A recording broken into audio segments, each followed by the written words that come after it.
दोस्तों आदाब, मेरा नाम है सगीर खाकसार और आज हमारे साथ एक ख़ास मेहमान जुड़ रही हैं जो कि पड़ोसी राष्ट्र नेपाल की मंत्री हैं और नेपाल का जो लुम्बिनी प्रदेश है उसमें आप जो है लुम्बिनी प्रदेश के में मंत्री के पद पर हैं, पर्यटन ग्रामीण एवं शहरी विकास। चूँकि नेपाल हमारा पड़ोसी राष्ट्र है और उस देश से हम लोगों का रोटी बेटी का रिश्ता है, सांस्कृतिक संबंध हम लोगों के हैं, तो हमारे साथ मंत्री जी हैं, उनका मैं इस्तकबाल करता हूं, स्वागत करता हूं धन्यवाद। आज के इस खास प्रोग्राम में। रीना नेपाल साहिबा, आप पर्यटन मंत्री हैं, तो रीना नेपाल साहिबा आपका स्वागत है हमारे इस खास प्रोग्राम में। और नेपाल के ताज़ा हालात के बारे में हम आपसे जानना चाहेंगे, क्योंकि नेपाल में अभी चुनाव हुए हैं, तो अभी क्या राजनीतिक घटनाक्रम क्या है नेपाल का, ताज़ा हालात क्या है राजनीति के? धन्यवाद, इस कार्यक्रम में हमको शरीक किए, आप लोग को विशेष धन्यवाद आभार व्यक्त करना चाहती हूँ। 2074 का निर्वाचन के बाद अभी हुआ है। स्थानीय सरकार, प्रदेश सरकार और संघीय सरकार, 3 तरह की सरकार है यहाँ पे। तो जो कि अभी प्रदेश और इस संघीय का चुनाव संपन्न हुआ है, होने के बाद में अभी हम लोगों का पीएम प्रधानमंत्री छनौट की प्रक्रिया चल रही है।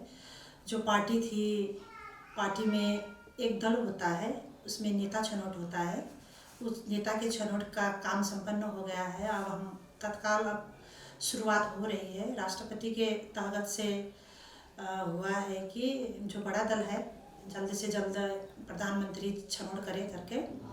तो इस बारे में आज का 10 गते का समय था और पार्टीगत छलफल हो रही है, संवाद हो रही है, अंतर्क्रिया हो रही है। देखिए आगे जल्द से होने वाला है। जी, नेपाल राजनीतिक रूप से नेपाल बहुत ही आयसिर रहा है, और लेकिन ये कार्यकाल चूंकि पूरा हुआ न्यायालय के हस्तक्षेप से, और न्यायालय ने कुछ ऐसे कंडीशन भी बना रखे थे ताकि मध्यवर्ती चुनाव नेपाल में बार बार ना कराना पड़े और ज़्यादा बोझ ना पड़े।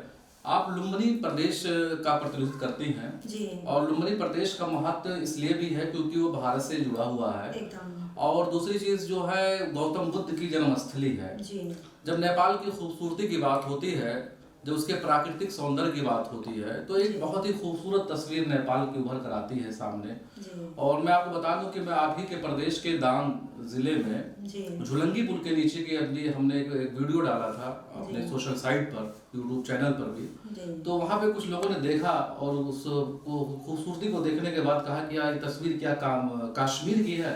इतना मतलब खूबसूरत वो दृश्य था। चूंकि आप पर्यटन मंत्री रही हैं और हैं भी फिलहाल, तो नेपाल में पर्यटन को लेकर क्या संभावनाएं हैं? पर्यटन चूंकि नेपाल के आर्थिक स्रोत का एक बहुत बड़ा माध्यम है पर्यटन, और बहुत सारे देशों से, खास करके इंडिया से लोग घूमने के लिए नेपाल आते हैं। आसपास के जिले के लोग तो आते ही हैं, लेकिन पूरे हिंदुस्तान से और पूरी दुनिया से नेपाल को देखने की तमन्ना होती है। तो इस प्रदेश को के जो है पर्यटन को और भी बेहतर बनाने के लिए, यहाँ की खूबसूरती को और बढ़ाने के लिए आपकी क्या योजनाएं हैं, और अभी जो कार्यकाल गुजर रहा है आपका, उसमें क्या खास किया आपने? मेरा नाम रीना नेपाल है, मैं कपिलवस्तु की हूँ, निर्वाचन क्षेत्र नंबर 2 से मैं हूँ वहाँ से। ये लुम्बिनी प्रदेश में 12 जिला है, 6 जिला पहाड़ी क्षेत्र है, 6 जिला तराई क्षेत्र है। तराई होने के बाद में जो आप लोग अभी कहें, शेयर किए कि दांग का जो क्षेत्र है कश्मीर से ऐसे ही सुंदरता देखा हुआ, तो वो जिला एकदम से काठमांडू की दूसरों वैल्यूज़ में उपत्यका के रूप में हम लोग का दान छनौट है। और जो भी जैसे हम लोगों का यहाँ का पर्यटकीय क्षेत्र हुआ, मठ मंदिर के लिए हुआ, स्वर्गद्वारी है, और ऐसे करके हम लोगों का बाकी में बागेश्वरी मंदिर है, इधर होते हुए अर्घा खाँची का सुपा देवराली है, ऐसे करके रिशुंगा का गुलमी है। ये जो पर्यटकीय क्षेत्र बना हुआ है, जो हम लोगों का अभी भारत और नेपाल का संबंध है, रोजी और बेटी का भी है, शादी एक दूसरे से भी होता है, हर एक खान पान, बैठना उठना और राजनीतिक तौर तरीका से और हर एक चीज़ का, रोजगारी का हुआ, इंडिया और नेपाल के एकदम समुद्र संबंध है, आपस में एकदम मेल मिलाप भी है। इस दौर में उधर का भी इधर आते रहते हैं देखने के लिए। तो ये क्षेत्र में हम लोगों का जो पर्यटन ग्रामीण तथा शहरी विकास के मंत्री भी अभी हूँ, वो दौरान में अभी 15 महीना हुआ। इस दौरान में जब मैं हुई होने के समय में प्रथम तो पर्यटकीय क्षेत्र जो यहाँ का है जो पहले से ऐतिहासिक है, जी। जो सुंदर सा भरा हुआ हरा भरा यहाँ का क्षण हुआ, यहाँ का जो भेगिए हुआ हाँ, संरचना नदी हुआ, है, तालाब, नदी झरने ताल हैं। झरना हुआ, जी, जी, इसको पहाड़ी। संरक्षण करने का पहला हुआ है हम लोगों का। और ऐसे करके हम लोगों का जो लुम्बिनी प्रदेश के अंतर्गत में रूपंदेही का जो लुम्बिनी है, हम लोगों का गौतम बुद्ध का जगह है, जो नेशनल इंटरनेशनल में प्रख्यात है। जी जी। प्रख्यात है, उसको चिनारी के रूप में हम लोग को प्रत्येक वर्ष 20 लाख के तौर तरीका से पर्यटकीय क्षेत्र में हम लोगों का अंदर भितराएंगे बोल के हम लोगों का पहलकदमी था।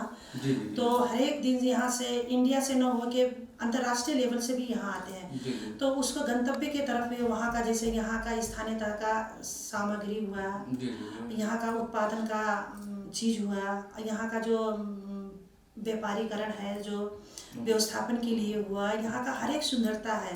जैसे थारू क्लस्टर का है, वो एकदम से हाथ से बुना हुआ चीज़ रहता है। जी जी जी जी। उस तरीक़ा से जो जात जाति के आधार में रहते, जैसे यहाँ का जो ढकिया मोहनी होता है। जी जी। और जैसे हम लोग का कुमार जात जाति का बोल के हम लोग का लम्ही में है, उन लोग माटे का बर्तन बनाते हैं। जी जी। और इसी तरह से जो गंधर्व गायने तो इन जनजातियों के संरक्षण के लिए भी काम आप लोग बड़े पैमाने पर नहीं कर रहे हैं हम लोगों को। क्योंकि जो संस्कृत है, जो जी। हमारे आदिवासी हैं जी। और उनकी जो संस्कृतियां हैं, उनका संरक्षण और संवर्धन बहुत जरूरी है। प्रवर्धन, जी। ये सब हम लोगों का एकदम जरूरी है। इसके आधारित होते हुए जो हम लोग बजट बनाते थे, बजट बनाने के समय में पहले ही इसको जो सांस्कृतिक संरचना है उसको प्रवर्धन करें, यहाँ का व्यवसाय मुखी बनाए या रोजगार मूलक कार्यक्रम उत्पादन करें यहाँ का। इसमें रहते भी ग्रामीण क्षेत्र के जो महिला हैं, जी जी जी, जो एकदम गरीब विपन्न बेरोजगार है, उन लोगों के लिए जैसे यहाँ का अभी सीमांकित वर्ग बोला जाता है, उसमें हम लोगों का दलित समुदाय से पहाड़ी क्षेत्र में विश्वकर्मा, परियार, सुनार बोल के बोलता है, ऐसे तराई लेवल में भी है। ऐसे हम लोगों को एकदम से पिछड़ा वर्ग बोल के पत्थरकट्टा बोल जाता है। और वो लोग शिक्षा से वंचित है, तो वहाँ का रोजगार नहीं है। नटुआ समुदाय का भी है।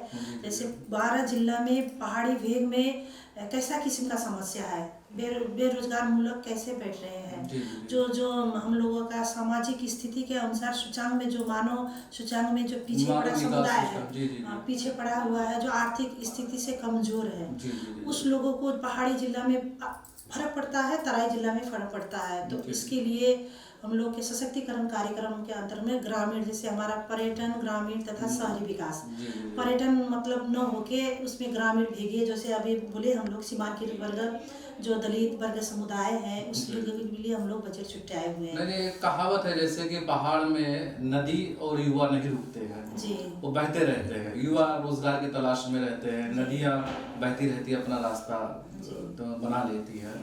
तो युवाओं के जो पलायन का मुद्दा है, खास करके रोजी रोटी के लिए, तो उससे मतलब रोजगार से जोड़ने के लिए क्या प्रयास किए गए हैं कि जो पहाड़ पे लोग रहते हैं वो शहरी इलाके में ना जाए, विदेशों में ना जाए। कुछ इस तरीके की भी योजना होनी चाहिए कि उनको रोजगार अपने घर पर ही मिल जाए। अब ऐसा हुआ, बीच में हमारा 5 वर्ष का संहिता के कार्यान्वयन चरण में हम लोगों का पहला सिकाई है। जी जी जी। जो कि स्थिर सरकार जो बोला जाता है। जी। तो 5 वर्ष हम लोगों का कार्यकाल अब संपन्न होने जा रहा है। तो उस समय में अब हम लोगों का नया अनुभव था। गवर्नमेंट का अस्थिरता होने के कारण से एक ही पार्टी का संचालन होना नहीं पाया। तो इस तरफ में हम लोगों का पहला, हम कांग्रेस के हैं। जी जी। तो नेपाली कांग्रेस से हम हैं। तो उस दौरान में पहले हम लोगों का एमएलए का सरकार था यहाँ, बहुमत के आधार में, रिजल्ट के आधार में ये बनाया गया था। तो दूसरा वर्ष, तीसरा वर्ष और चौथा वर्ष तो कोविड के कारण से हम लोग परेशान हो गए, प्रभावित हुए हैं। जैसे इंडिया का भी अब उस समय में जो रोजगार में थे तो नेपाल आने लग गए। तो नेपाल में भी अब ये कारखाना, कल कारखाना हुआ, रोजी रोजगार का हुआ। एक आपस से अब कोविड के कारण से दूरियां बढ़ते गई। अब सब हर एक व्यवसायीकरण जो बंद होने लग गया और इसमें अर्थतंत्र में ज़्यादा घाटा हुआ। इस समय में अब हमारे कार्यकाल का बात है, ये तो 5 वर्ष की अंतराल की जो अनुभव सिकाई जो है। नहीं देखिए, उससे तो पूरी व्यवस्था, पूरी वैश्विक महामारी थी और उसमें सभी लोग प्रभावित हुए। तो चूंकि नेपाल और भारत का रिश्ता जो है एक रोटी बेटी का रिश्ता है, तो किस तरीके का आप संदेश देना चाहेंगे कि ये भारत और नेपाल के रिश्ते और कैसे मधुर हों? मधुर तो है ही है पहले से ही, तो इसके लिए आप कोई संदेश, क्या पैगाम देना चाहेंगे? मैसेज देना चाहिए? आपको मैं विशेष आभार व्यक्त करना चाहता हूँ, धन्यवाद देना चाहता हूँ कि ये सब जो सुनने वाले श्रोता है, हमें नेपाल सरकार की, प्रदेश सरकार की एक राज्य मंत्री की हैसियत से विशेष करके कोविड के समय में मैं हार्दिक धन्यवाद देना चाहता हूँ, क्योंकि हम लोगों का अधिकांश लड़की लोग वहाँ शादी होता है, रोजी और बेटी का सवाल है, रोटी बेटी का रिश्ता है, रोजी बेटी का रिश्ता है, एक आपसी मेल मिलाप है, एक सुमधुर मित्रता है, सुमधुर मित्रता है। नेपाल और भारत से पहले ही था, तो अभी भी ऐसे ही है, लेकिन इसको ठप करने के लिए जो नेपाल और उसे कूटनीतिक जो स्थिति होती है, राजनीतिक स्थिति होती है, इसको हमेशा मद्देनजर रखते हुए अभी भी इसको सुमधुर बनाने के लिए जो हम लोगों का भारत से होता है, नेपाल से होता है, जो कूटनीतिक संबंध में उसमें हम लोग बात रखते हैं, उसको एजेंडा के अनुसार से हम लोग रखते हैं, तो उसको अविलंब प्रयास करके अभी भी और अच्छा रखने के लिए हम सब लोग को कहना चाहते हैं। विशेष करके तो अभी रोजगार के लिए भी